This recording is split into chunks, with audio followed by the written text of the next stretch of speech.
but we did get about an inch of rain for areas out to the west. Places like St. Augustine more along the lines of a quarter of an inch. So while there are puddles, like Keitha mentioned, we will thankfully be drying out, especially as we get that sunshine later today. So looking at the rainfall totals, you can go ahead and kind of compare this with what you're seeing in your rain gauge first thing this morning. But we picked up quite a bit just most recently in places across coastal southeast Georgia. About an inch and a half and change up that way. You can see those heavy showers now headed out towards Savannah. Just a couple little drips that are still out toward Waycross to Blackshear.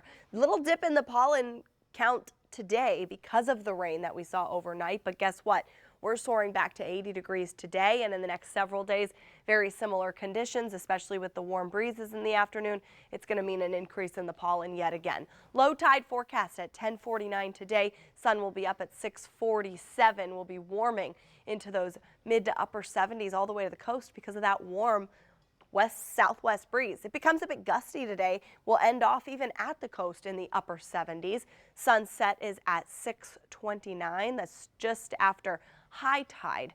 And I bring this up because daylight saving time begins really technically as we head to bed Saturday, right? So Sunday, we're looking at a sunrise that'll be just before 8 a.m. Sunset, though, around 7:30 in the evening. High temperatures in the next few days. Look at this. Springtime, hello, lower 80s by Saturday even. That's ahead of our next front, which brings the storm chances to increase as we head through the day on Saturday. I think most of the rain holding off here, at least in Jacksonville, until the late afternoon, really evening time frame.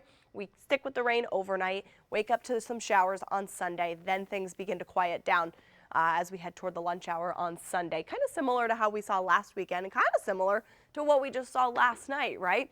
So on Friday, we have to watch out to the west because this is where our storms are going to come from. Start to watching that severe weather threat increase for the panhandle. So we'll wait to see if that threat sticks around for us here at home. So make sure you've got those First Coast News apps handy with the weather notifications enabled. Let's get on over to